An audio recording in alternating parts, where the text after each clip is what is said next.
সরকারি কর্মকর্তা এবং কর্মচারীদের জন্য যথাসময়ে জাতীয় পে স্কেল ঘোষণা এবং বাস্তবায়ন করা হবে। দীর্ঘ 11 বছর পর আবারও আলোচনায় সরকারি চাকরিজীবীদের বহুল প্রতীক্ষিত নবম জাতীয় পে স্কেল।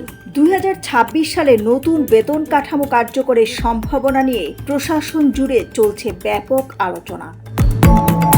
সাম্প্রতিক বিভিন্ন গণমাধ্যম ও অর্থ মন্ত্রণালয় সূত্রের তথ্যে জানা গেছে, নবম পে স্কেল বাস্তবায়নে ধাপে ধাপে এগোনোর পরিকল্পনা করছে সরকার। ইতিমধ্যে পুনর্গঠিত কমিটি বেতন কমিশনের সুপারিশ পর্যালোচনা করছে।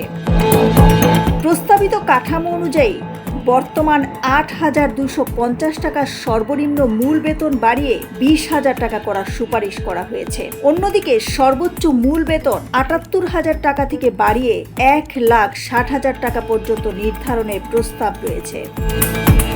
জানা গেছে, নতুন পে স্কেলে বর্তমানের 20টি গ্রেড বহাল রাখা হতে পারে, তবে বেতন বৃদ্ধির হার 100 থেকে 140% পর্যন্ত হতে পারে বলেও বিভিন্ন প্রতিবেদনে উঠে এসেছে।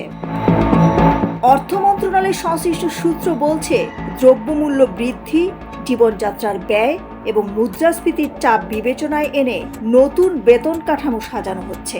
সবকিছু ঠিক থাকলে আগামী অর্থ বছরের বাজেটের পর প্রথম ধাপ বাস্তবায়নের ঘোষণা আসতে পারে।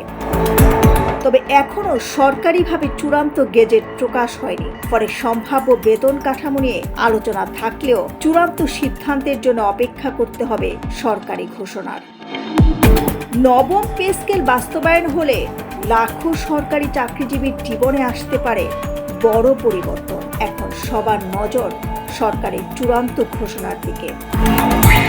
দিলরুবা খান, নিউজ 26।